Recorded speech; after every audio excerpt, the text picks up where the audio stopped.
Two houses on my street, same builder put them up the same year, back when I was still green in this trade. Same cast iron in the ground, same water moving through it, same everything. One of those houses has a rooter truck in the driveway about twice a year. Slow sink, backed up tub. Kitchen line, packed solid. The owner calls somebody, hands over $200 or $300, waits a week, and does the whole thing over again. The other house has not had a single clogged drain in more than 40 years. Not one. And that second house is mine. So here is the honest question. Same pipe, same dirt, same water. What is my neighbor doing that I am not? Nothing. He is not doing one thing wrong.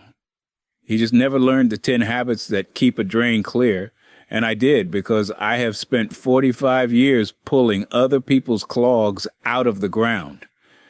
Stick with me to the end, though, because your drain gives you one quiet warning sign weeks before it ever backs up, and almost nobody catches it. Learn it, and you will never pay for a rooter again. Now, let me tell you what a clog actually is. Because if you get this one idea, the 10 habits stop being a list and start being obvious. A clog is not a rock that fell in your pipe. It is a film. Every time greasy water, soap, hair, and food go down that drain, they leave a thin skin on the inside wall of the pipe. Thin as paint at first. You cannot see it and you cannot feel it. But it grabs the next bit of gunk that floats by, and the next, and it thickens, layer on layer, exactly like plaque, building up on the wall of an artery. The pipe is still open in the middle for a long time, so the water still goes down, and you think everything is fine. Then one ordinary Tuesday, a clump of hair or a spoonful of rice hits that narrowed spot, snags on the sticky wall, and the whole thing seals shut. People call that a sudden clog. It was never sudden. It was months in the making, and every one of these 10 habits is about not letting that film build in the first place. Here is the money version of the same idea, because I promised you I would talk dollars, and I will do that on every single point. Clearing a thin film costs you almost nothing. Hot water, a couple dollars of enzyme, 5 minutes. Clearing a hardened clog costs you a service call, which runs $150 to $300 for a local plumber, and $350 to $450 or more if one of the big franchise trucks rolls up. Same clog. The only thing that changed is how long you let it sit. That ought to make you a little angry, and I mean that in a good way, because it means the fix is in your hands, not theirs. And I will be straight with you about why you probably never heard any of this from a plumber. It is not a conspiracy. It is just economics. There's no money in prevention. Nobody sends a truck out to tell you to wipe a pan with a paper towel. The money is in the emergency call after the line is already packed solid. So that is the call the trade is built around. I am not sore at anybody for that. I would just rather you keep the $300. All right. Habit number 1, and it is the cheapest thing I will say all day. Put a strainer on every drain in the house. Every sink, every tub, every shower. A strainer is just a little basket or mesh screen that sits in the drain opening and catches hair and food before it goes down. $2 to $5 at any hardware store. Think about that trade for a second. A $5 screen versus a $200 tub clog full of 6 months of hair. Most of what plugs a bathroom drain is hair, and most of what plugs a kitchen drain is food scrap. And the screen stops both at the surface where you can just lift it out and knock it in the trash. If you do nothing else on this whole list, do this one. It is the single best dollar for dollar move in plumbing. Habit number 2, zero grease down the kitchen sink. Not the bacon fat, not the oil off a roasting pan, not the little bit left in the skillet you figure is harmless. Here is why I am strict about it. When grease is hot in the pan, it is a liquid, so it pours right down, and you think it is gone. It is not gone. 20 feet down your pipe where it is cool and dark, that grease does exactly what candle wax does when it drips onto a holder. It sets. It goes solid and it clings to the wall. And now every bit of food and soap that comes after it sticks to that waxy layer. Grease is the number one reason kitchen lines close up. What do you do instead? Let it cool in the pan, wipe it into the trash with a paper towel, or pour it into an old can and toss it. Costs you nothing. Saves you the worst clog in the house, because a hardened grease line is the one they sometimes have to blast out with a high-pressure jetting machine, and that is $500 to $900, not $200. Habit number 3 is the one almost nobody does, and it is the quiet hero of this whole routine. Once a month, feed your drains a bioenzymatic treatment. Let me define that, because it sounds fancier than it is. Bioenzymatic just means live bacteria and enzymes, the same kind of thing that breaks down food in nature, in a bottle. You pour a dose down the drain at night, and while you sleep, those little bugs eat the organic film right off the pipe wall. Grease, soap, food residue, the stuff that hardens into a clog. It costs about $1 or $2 a dose. It is gentle on old pipe, and it is safe for a septic tank. If you would rather not buy a product, a scoop of washing soda followed by hot water does a lighter version of the same job. This is the habit that keeps the artery clear instead of waiting for the heart attack. And if you would rather not fight a clog at all, that is exactly what my book is for. It is called 100 Old House Fixes That Save You Thousands. And inside it, there are simple at-home checklists and a month-by-month maintenance calendar. So you are not trying to remember when to do any of this. You just follow the list for your house and your season. The link is down in the description, and if you would rather scan it, there's a code on your screen. Now, let me get back to your routine. Habit number 4. Once a week, run a hot water and dish soap flush down the kitchen sink. Squirt of dish soap, then a steady stream of hot tap water for a minute or two. The soap grabs the grease, the hot water keeps it soft and moving, and the two of them carry it out of your pipe instead of letting it park on the wall. Now here is a caution I want you to hear clearly, because plenty of folks online will tell you to pour a kettle of boiling water down there. On an old house, do not. Most modern traps and drain lines are plastic, and plastic starts to soften around 140 degrees. Boiling water is 212 degrees. Do that over and over and you warp the joint. And now you have a leak under the sink, which is a far bigger bill than a clog. Hot tap water, yes. Boiling water on a plastic trap, no. That distinction alone has saved my neighbors real money. Habit number 5 is for anybody with a garbage disposal, and it goes against what feels natural. So pay attention to this one because it explains the whole thing. When you run the disposal, run cold water the entire time and keep it running for 20 to 30 seconds after you shut the disposal off. Cold water, not hot, and the reason is simple physics. Hot water melts whatever grease is in there and lets it slide down the pipe as a liquid. So it sets up solid further down where you cannot reach it. Cold water keeps any fat, solid, and hard. So the disposal can actually chop it into little bits and flush them all the way out with the water. Solid gets chopped and carried away. Melted just moves the problem downstream. And once a week or so, drop a tray of ice cubes and a handful of citrus peel down there and run it. The ice scours the gunk off the grinding chamber, and the peel leaves it smelling clean. Costs you nothing but the ice you already have. And while we are on the disposal, remember that it is not a second trash can. It grinds soft food scraps, and that is about it.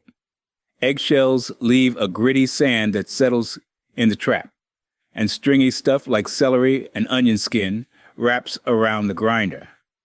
When in doubt, the trash can is free, and it never clogs. That is the surface stuff, the habits around what you put in and how you run the water. The next few are where the real money hides, because they are about the 2 or 3 specific things that cause most of the clogs I get called for. Habit number 6. Keep the troublemakers out of every drain. I mean, wipes. And I do mean the ones that say flushable right on the package. They are not.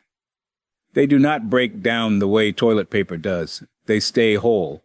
And they catch on everything downstream until they build a mat that stops the line. I have pulled ropes of those out of main lines that people swore they never flushed. Same rule for coffee grounds, which sink and pack down like wet sand. Same for rice and pasta, which keep swelling with water long after they go down and turn to paste. And same for stringy fibrous peels like celery and onion skin, which wrap and tangle. None of that goes down a drain in my house. It goes in the trash or the compost. That is not me being fussy. That is me knowing which 5 things cause about half the calls I have ever run. Habit number 7.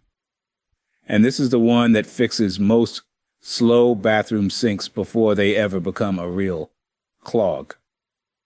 Every month or 2, pull the pop-up stopper and clear it. The pop-up is that little plug in your bathroom sink that lifts and drops when you pull the lever behind the faucet. Underneath it, down in the drain, there is almost always a wad of hair and slimy toothpaste gunk wrapped around the stem. That wad is the single most common reason a bathroom sink drains slow. Reach down, unhook or unscrew the stopper, pull out the mess, rinse it, put it back. 2 minutes, no tools, no cost. Same idea for the little hair catcher in your shower or tub. People spend $150 to have a plumber pull a hair clog you could have lifted out with your fingers. Habit number 8 is my once in a while deep clean. And it is cheap and it works. Every couple of months, pour about a cup of ordinary 3% hydrogen peroxide, the brown bottle kind, from the drugstore, down the drain, and let it sit. Peroxide is an oxidizer, which just means it breaks down the organic slime and the odor-causing bacteria coating the inside of the pipe. And it does it gentler than bleach does on old plumbing. If you have ever seen a pink film show up around a drain, that is a bacteria feeding on soap and oil residue, and peroxide clears it out along with the smell. But hear this safety rule and never break it. Do not mix peroxide with vinegar, and do not mix it with bleach. Peroxide and vinegar together make peracetic acid, which is corrosive and irritating and can build pressure in a closed trap. And peroxide and bleach is its own bad idea. One thing at a time, down the drain. Never a cocktail. And I am not exaggerating that for effect. Habit number 9 is really a habit of not doing something. Stop reaching for the caustic chemical drain cleaner. You know, the heavy bottle that promises to melt anything. Here is what the label will not tell you. That stuff works by a violent chemical reaction that gets hot enough to soften the clog, and it will happily soften your pipe and your seals right along with it, especially the older plumbing in a house like yours. And even when it does open the line, it only punches a narrow hole straight through the clog. It does not clean the wall. So the film is still there. The pipe closes right back up in a few weeks. And now you are pouring in another $8 or $15 bottle. And another, while the pipe quietly corrodes. It is the most expensive cheap fix in the house. Enzymes and a snake and the habits on this list clean the pipe. The harsh chemicals just buy you a few weeks and a repair bill down the road. Before I give you the last one, let me hand you the quick troubleshooting, because your drain is probably already talking to you. If your bathroom sink is draining slow right now, do not buy anything yet. Pull that pop-up stopper first, because 9 times out of 10 the hair wad is your answer, and it is free. If your kitchen sink is fine but it smells, that is grease and food film on the wall. So run the hot water and soap flush and a peroxide sit, and the smell goes with the film. And if you hear a gurgle, a glug-glug when the water goes down, that is air struggling past a partial blockage, which is your early warning that the line is narrowing. Do not wait on a gurgle. And one more, because I want you safe, not just cheap. If several drains go slow all at once, or the toilet burbles when the tub drains, that is not a fixture clog. That is your main line, the big pipe that carries everything out to the sewer. That one is not a paper towel job, and it is not the day to pour anything down the drain. That is the honest time to call a pro, because a backed up main can put sewage on your floor, and no home remedy is worth that. Which brings me to habit number 10, and this is the payoff I promised you at the top. The most important habit of all is simply this: act at the very first sign of a slow drain, not when it finally stops. And here is the warning sign almost nobody catches, the thing my neighbor never noticed for 40 years. Watch the water leave the basin. A healthy drain takes the water down with a clean, steady pull.